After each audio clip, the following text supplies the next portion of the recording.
Hi, hello for today's video. Nandito tayo sa seaside Moa. O, diba mga lakasira?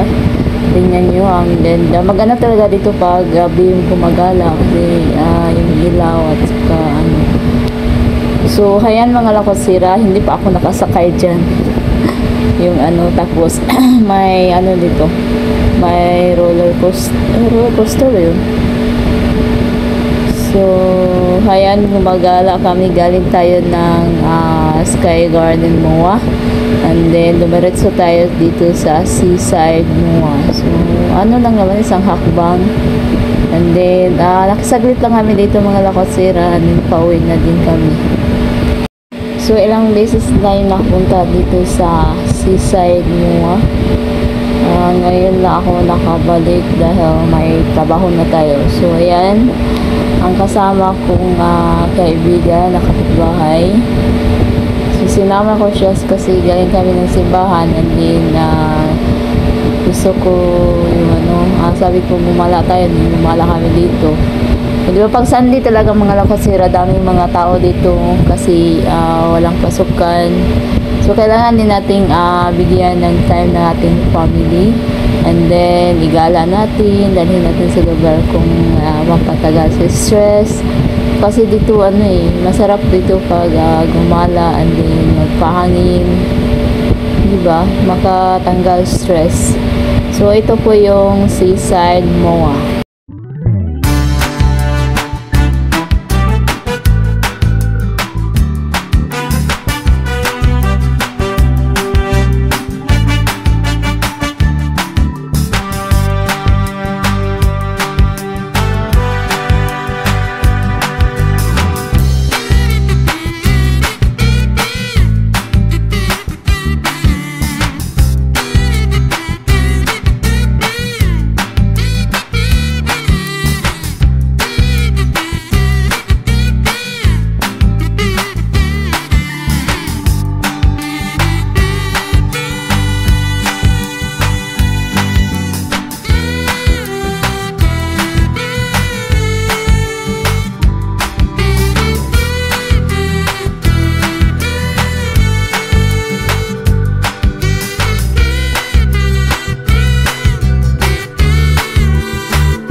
So makisaglit lang tayo dito mga lakosera kasi wala nang oras, magna 9 na. So ang LRT kasi, gusto kong mag LRT kasi para madali lang, isang ano lang. Pero naman pwede naman mag jeep kaso mabagal yung jeep eh.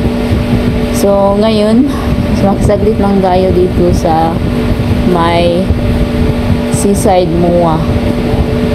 So ayun nag-walking lang kami dito, kung sa baga ano lang, walking tour lang kami dito sa seaside MOA kasi galing kami ng Sky Garden, parang ano pasensya na po sa ating mga ano. So yan talaga ang hindi ko pa nasakyan, takot ako. Ay hindi naman sa matakot, parang baka kabuyon ako. Alam yung kabuyon, matanggal yung ano niya. So ayun, iba kasi pababaw and then biglang pababa, parang yung ano ba, kabuhi mo. Hindi ko pa na-try yung sumakay na ganyan. Takot kasi ako eh, kasi baka maano tayo, dagatin tayo. Di ba?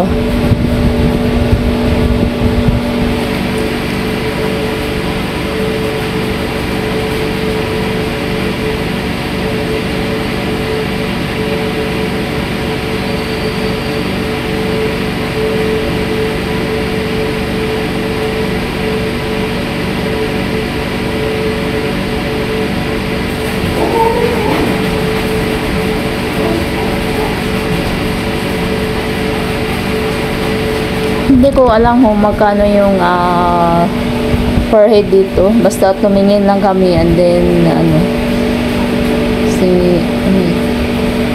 so ayan, overview. Nandito na tayo sa itaas. So pauwi na din tayo mga lakwatsira kasi parang umuulan. Wala kaming dalang payong kasi kanina ang init-init. Tapos baka biglang umulan. Mahirapan tayo sumasakay ng jeep kasi dalawang sakayan kami.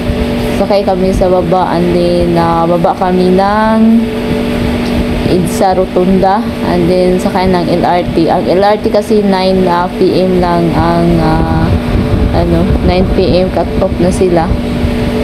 So kailangan natin makasakay ng LRT. Anong pangalan?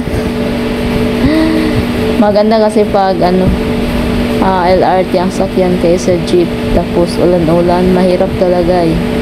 So ayan, galing kami ng seaside MOA, pauwi na tayo, dito kami dumaan.